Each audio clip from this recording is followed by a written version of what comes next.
Welcome to Bharat at Cannes. We are in Cannes, the famous city on the French Riviera, where the Cannes Film Festival is on. And this is a special broadcast on DD India, where we get you all the buzz from the festival and India's participation in it.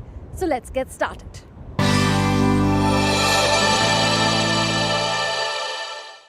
What does it take to restore an old film and screen it afresh? The Bharat Pavilion at the Cannes Film Festival saw an interesting discussion on restoration of the Shyam Benegal directed Manthan. Take a look. Hours before the screening, Manthan had its red carpet moment at the Palais des Festivals. The screening in Cannes was made possible because reels of the 1976 film were preserved in film vaults for decades and restored. At the Bharat Pavilion, Shivendra Singh Dungarpur, founder director of the Film Heritage Foundation of India, gave a glimpse into the tedious restoration process. The quality of negative, what you will see, is when you see Smita Patel's face there, and when you see the close-ups, it's just mesmerizing. You got to go back on. Always remember the original camera negative it's almost 24K. I was explaining to people on digital that when you go and see a film in a theater on a DCP, you are seeing only 4K. The power of celluloid is almost 24K. So your original negative is like your mother. You can never give it away. You have to store it, save it, keep reworking. Restoration is a process. No building is perfect always. You have to keep restoring the Taj. Every day there's work at the Taj Mahal. So every film has to be treated, which is important. Films like Manthan. So it was a very tedious. The sound negative had almost gone. There was no sound negative. We didn't have the sound. And we had to take it from different prints. We had to get the DG betas. There was a lot of work. In fact, the film was not syncing because the prints were already cut by the projection. You know, when they go for projection, so it was a huge challenge to bring it back. The film will now be released in theatres in 70 Indian cities on World Milk Day on 1st June. But this is not a solo project of the Government of India. Secretary, Ministry of Information and Broadcasting in the Government of India revealed that under India's National Film Heritage Mission project, 4,000 films are being digitized.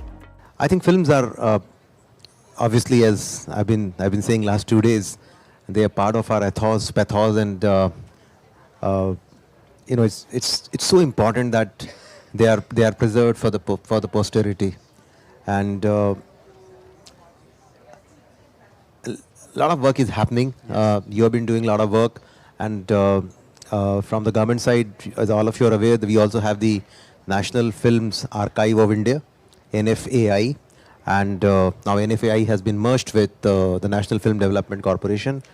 And even this film, Manthan, the original camera negative of Manthan was actually preserved at the National Film Archive of India, and I'm very happy that we could play an instrumental role in getting this film restored. And not just this film, I mean, we have a project, we call it the National Film Heritage Mission Project, and under that project we have allocated more than 1,000 crores, and 4,000 films, 4,000 plus films are being restored at the National Films Archives of India. Manthan was inspired by the pioneering milk cooperative movement of Dr. Verghese Kurien, the father of the White Revolution in India. His daughter, Nirmala Kurien, gave a sneak peek into how Verghese Kurien approached Manthan. My father thought of doing this simply because he had just started Operation Flood, which was responsible for the revolution in milk in India. And he felt that this story was a story worthwhile to be told. It was also a film that was taken to all the villages by the spearhead team and shown to the villagers to start cooperatives in the villages that were covered under Operation Flood. So it was used as also a tool of training. And he really believed in equity and equality. He believed that all human beings are equal and should be respected, whatever caste, creed, or religion they came from. Manthan is credited for unleashing a socio-economic transformation in India and for being instrumental in empowering farmers and thus helping India become self-sufficient in milk production. Doing this great job of restoring a film, which is not just a film, it's actually a socio-economic impact on the Indian society and dairy industry and empowerment of women that we are talking about, but which happened almost 50 years back. Imagine the impact of how a dairy cooperative model, which is depicted in the Manthan film way back in 1976, transformed India, its millions of milk producers, giving a source of livelihood to more than 10 crore families in the country today. Starring Smita Patil, Nasruddin Shah, Girish Karnad and Amrish Puri, Manthan's story revolves around the struggles and triumphs of a small group of farmers that come together to form a dairy cooperative to improve their economic conditions. It depicts the story of the inception of an extraordinary dairy cooperative movement that transformed India from a milk-deficient country to the world's largest producer of milk.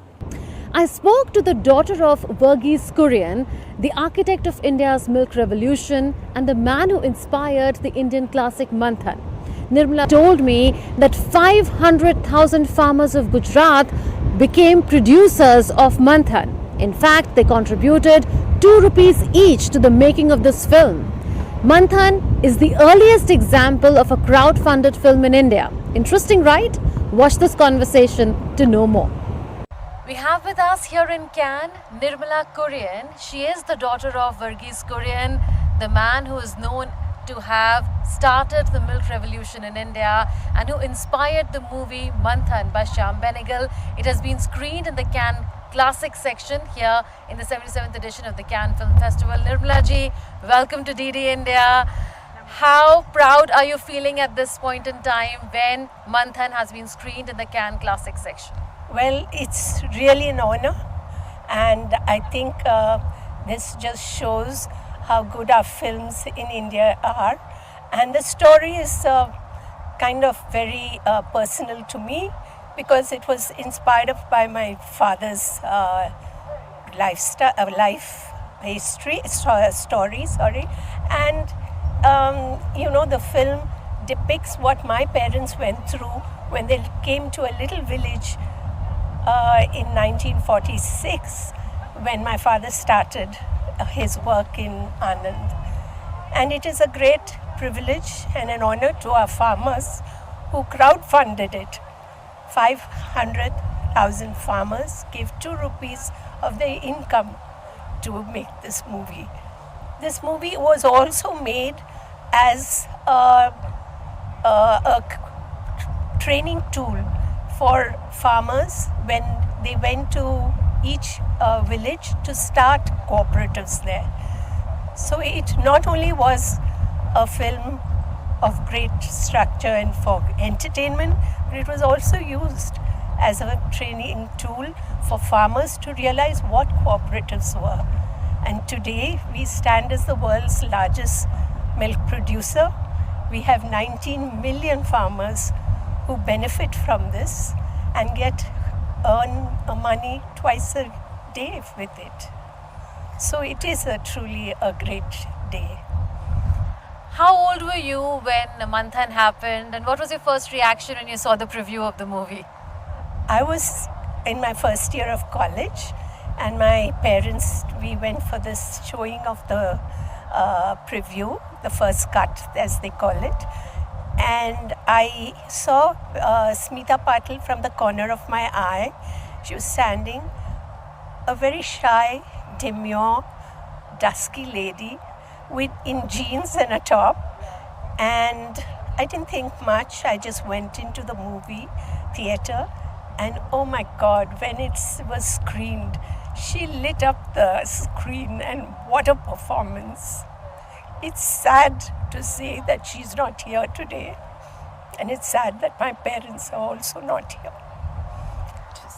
I totally understand, ma'am, what you're going through, but it's such a proud moment, not just for you, for all of us, for all Indians, for all farmers. Like you said, 5 lakh farmers crowdfunded it. So it's something which has co-ownership of these 5 lakh farmers. Even for India, there is co-ownership when it comes to Manthan. Absolutely. And you know, my father believed in equity and equality, and truly cooperatives are that. It is a bridge between urban and rural. It is to generate revenue for 19 million farmers today. And the whole Operation Flood generates 2,400 billion rupees a year, which is a fabulous amount.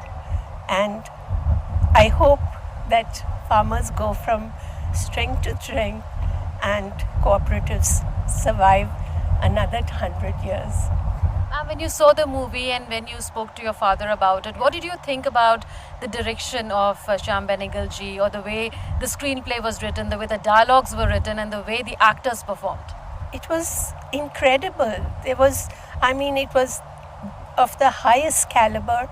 My father had the knack of picking really good people, and it just showed in the film how good the direction was, how good the acting was, and the dialogues. And it was truly a piece of, masterpiece, I would say. Nirmala ji, how do you see the idea behind having such a section, which is Can Classic section, where classics from various countries are screened and the new generation gets to see such work? If we didn't have this, today this would not have come to light. And, we would not have seen the genius of acting, of direction, and of my father, who created the world's largest milk producer. So it is a tribute to all of them. Leave it at that, Nirmala ji. Thank you so much for speaking to us on DD India. So that was Nirmala Kurien, the daughter of Verghese Kurien, the man who is known to have started the milk revolution in India. And we are reaping the benefits of that today, because India has moved from being a milk deficient nation at one point in time to now being a milk surplus nation, the biggest milk producer in the world. Sunflowers Were the First Ones to Know is a short film made by students of the Film and Television Institute of India. It is competing in the last NF section of the Cannes Film Festival this year. So what is the film all about, and did its makers face any challenges in the filmmaking process? Find out in this conversation with the makers. The team of Sunflowers Were First Ones to Know is with me here in Cannes. It is competing in the last NF section of the Cannes Film Festival. They are FTII students. Chidanand Nayak is the director of the film, and we also have Suraj, the director of photography, and Abhishek, sound designer, is also with us. Such a pleasure to have all three of you here on DD India. Chidanand, tell us how the idea was conceived, what is the backstory to it, and a little about the storyline. So we are students from the television wing of FTI. So we have to do a final project. So the Manoj and my editor Manoj and me always wanted to make a Kannada film.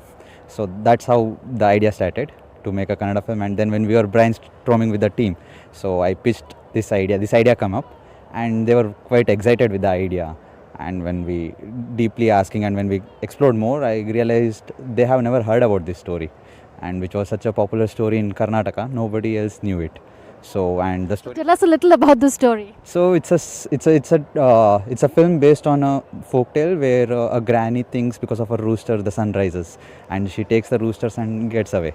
So the film is based on that story, and everyone liked the idea and everyone wanted to tell that narrative. So that's how we started making the film. Any challenges, Suraj, you faced in videographing it?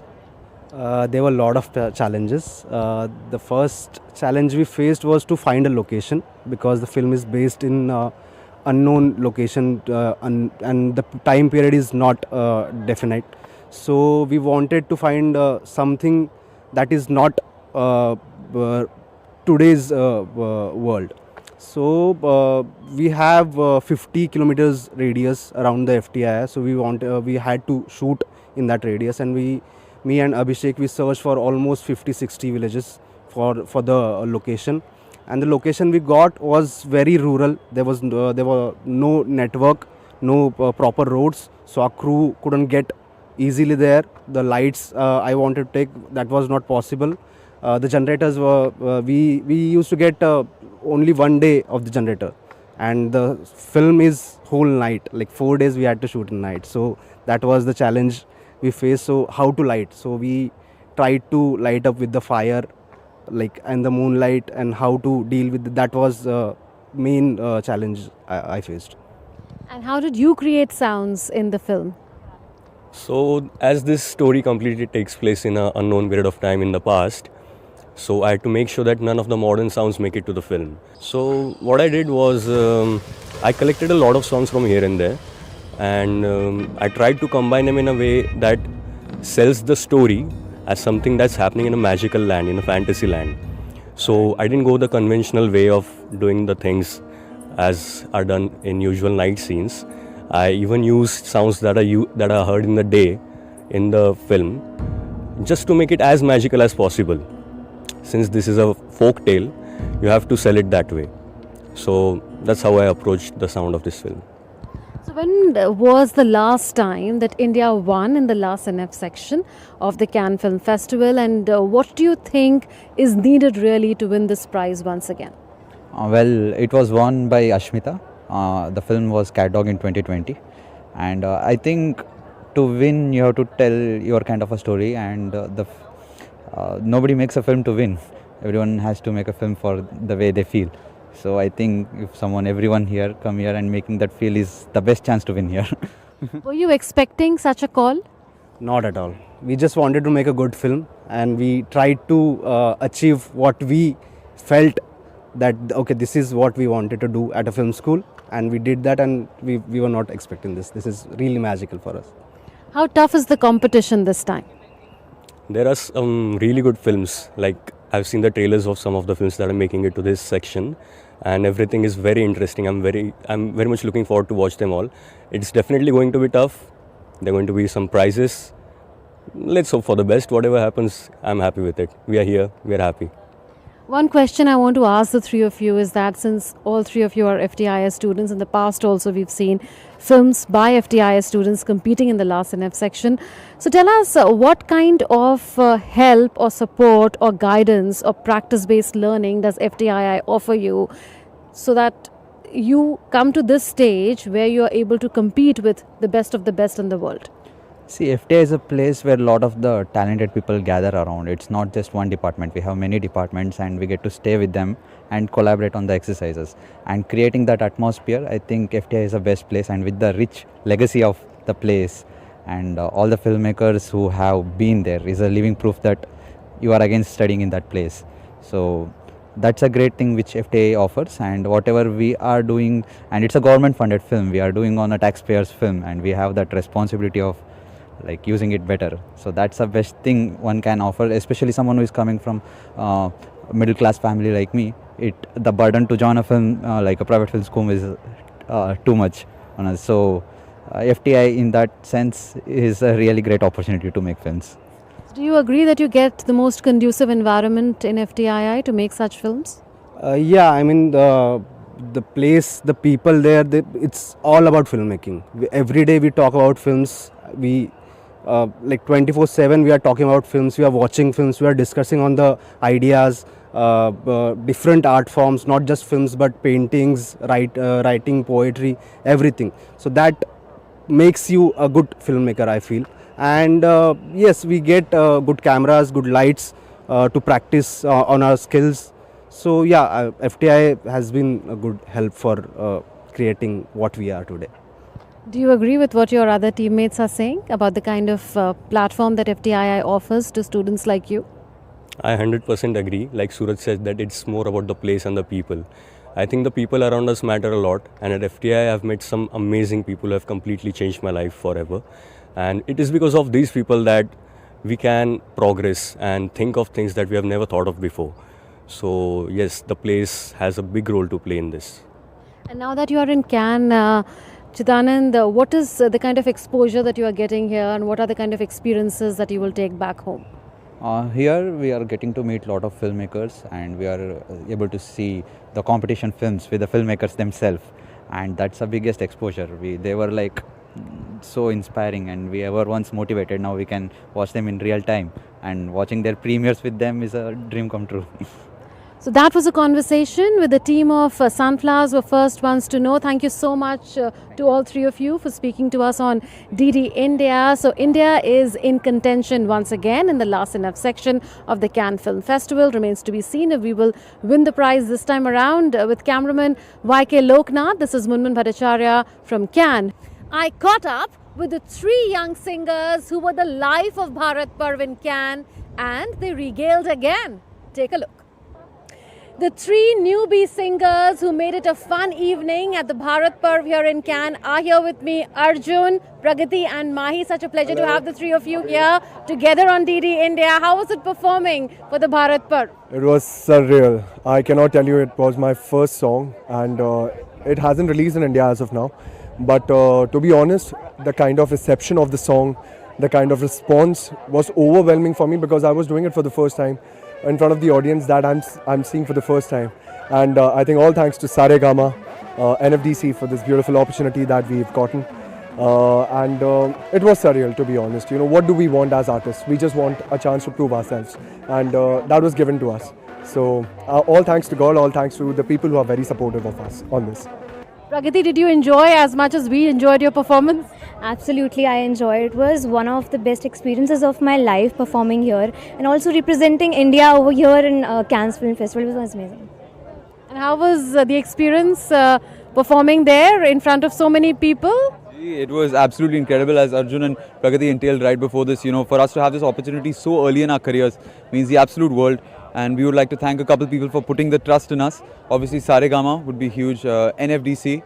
IFI and Kamla Group, of course. Of course. IFI and the Kamla Group, of course, who have all really, put in their efforts to make sure we get this stage. And as Arjun mentioned, the opportunity to represent our country. We saw the three of you perform individually, and we saw you perform together as well on stage. So how about performing again together once here? Let's do it. 1, 2, 3.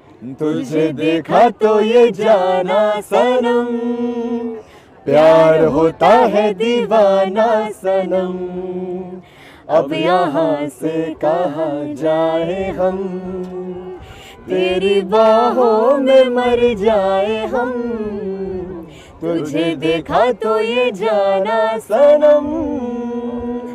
Thank you. Thank you. What a performance once again. Thank you, Arjun, Pragati and Mahi, for joining us together on DD India. So there we saw the three newbie singers performing once again in front of us. That's it in this edition of Bharat at Cannes. We'll see you again tomorrow with more action from the Cannes Film Festival and India's participation in it. Until then, goodbye and thanks for watching.